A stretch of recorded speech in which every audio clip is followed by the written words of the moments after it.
السلام عليكم ورحمة الله وبركاته. أهلا وسهلا متابعيني الكرام ومتابعي قناة أبراج اليوم للتوقعات اليومية.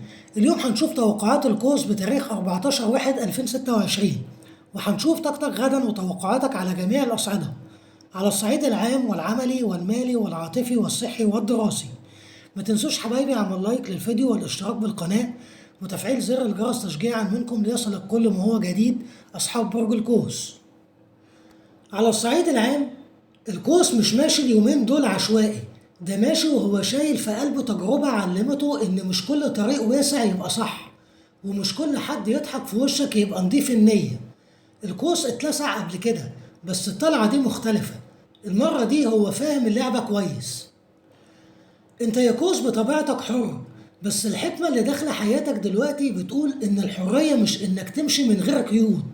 الحرية الحقيقية إنك تختار صح حتى لو الاختيار صعب. الفترة دي بتعلمك تهدى وتسمع أكتر ما تتكلم، وتفهم قبل ما تحكم. كمان في باب كان مقفول مش علشان حظك وحش، لكن علشان لو كان اتفتح بدري كنت هتدخل، وانت مش جاهز دلوقتي. انت جاهز، بس لازم تمشي بعقلك قبل قلبك وبصيرتك قبل اندفاعاتك. انت يا كوز دايما بتحب الصراحة، بس الحكمة اللي جاية بتقولك مش كل حقيقة تتقال في وقتها، ومش كل كلمة لازم تطلع. السكوت أحيانا أبلغ من ألف رد. لو حاسس إنك تايه شوية ما تقلقش، الضياع ده جزء من الراحة، واللي بيتأمل الطريق صح بيوصل حتى لو اتأخر. افتكر دايما يا كوس، اللي مستعجل بيغلط، واللي بيصبر بيكسب. كمان المرحلة دي بتدعوك إنك تصالح نفسك وتبطل تجري ورا الناس، وتخلي اللي عايز يجي يجي بخطوته. القوس لما بيحترم نفسه الدنيا كلها بتقف له احترام لرسالته. خليك ثابت وخليك حكيم وخليك فاكر إن ربنا ما بيكسرش بخاطرك إلا علشان يجبرك بحاجة أكبر مما كنت بتحلم بيها. أما على الصعيد العملي، في الشغل يا كوس أنت داخل مرحلة محتاجة عقل هادي مش اندفاع. أنت بطبعك سريع القرار، بس الفترة دي بتقولك خطوة ورا أحسن من غلطة لقدام. في ناس حواليك في الشغل بتراقبك أكتر ما بتتكلم، وبتحسبها عليك كلمة كلمة، فخليك واعي وأنت بتتصرف. أنت يا كوس لما بتشتغل من غير ما تعلن بتكسب، ولما بتقلل كلامك وبتزود أفعالك بتبان نجمة. المرحلة دي بتعلمك إن الشغل الحقيقي بيتعمل في هدوء، مش في الضجيج ولا في الاستعراض. كمان ممكن تحس إن مجهودك مش متقدر دلوقتي، أو إن في تأخير في نتيجة كنت مستنيها، بس الحكمة هنا إن التأخير مش رفض، ده تجهيز. اللي جاي محتاج منك صبر وتركيز، مش استعجال ولا عصبية. لو عندك فرصة جديدة أو فكرة مشروع ما تستهونش بيها، ادرسها كويس واسأل قبل ما تبدأ. انت يا كوس لما بتحسبها صح بتعرف تقلب أي وضع لصالحك. كمان يا كوس خليك فاكر، اللي يثبت في الشغل الزمن بيشيله على كتافه، وما تنساش إن النجاح مش دايما في القفزة السريعة، أحيانا في المشي الثابت.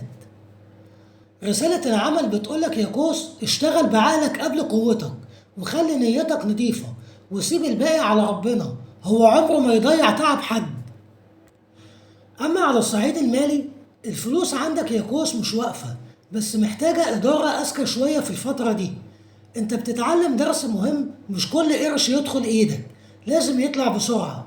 في التزامات قديمة بتفك، وفي حسابات كنت مأجلها وبتتحط قدام عينك دلوقتي علشان تنضف مرة واحدة. انت يا كوس كريم بطبعك، بس الكرم من غير حساب بيتعب. المرحلة دي بتقولك ادي بس وانت مطمن، وامسك بس من غير ما تحس بالذنب. التوازن هو سر الراحة المالية. كمان ممكن يجيلك مبلغ على دفعتين، أو فرصة تحسن دخلك من مصدر جانبي، بس الحكمة هنا إنك ما تصرفش كله مرة واحدة. خلي جزء للأمان وجزء للتطوير، وسيب جزء للزمن.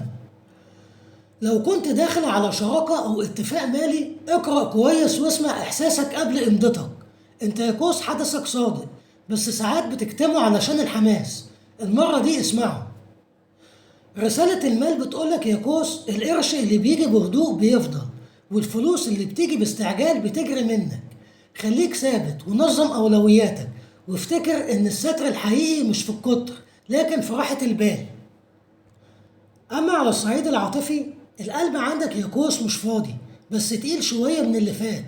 انت من الناس اللي بتحب بصدق، بس لما بتتوجع بتقفل على نفسك وبتضحك قدام الكل. المرحلة دي بتكشف لك حقيقة مهمة: مش كل اللي قرب منك كان فاهمك، ومش كل اللي يبعد كان نسيك. لو في علاقة، في صمت بينك وبين الطرف التاني محتاج يتكسر، مش خلاف ولا صدام، قد ما هو إحساس إن كل واحد مستني التاني يبدأ. والحقيقة اللي بيحب بجد ما يستناش كتير.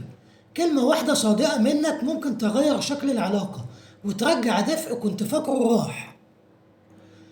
ولو عازب، في شخص شايفك من بعيد ومعجب بهدوءك وقوتك اللي مش بتتكلم.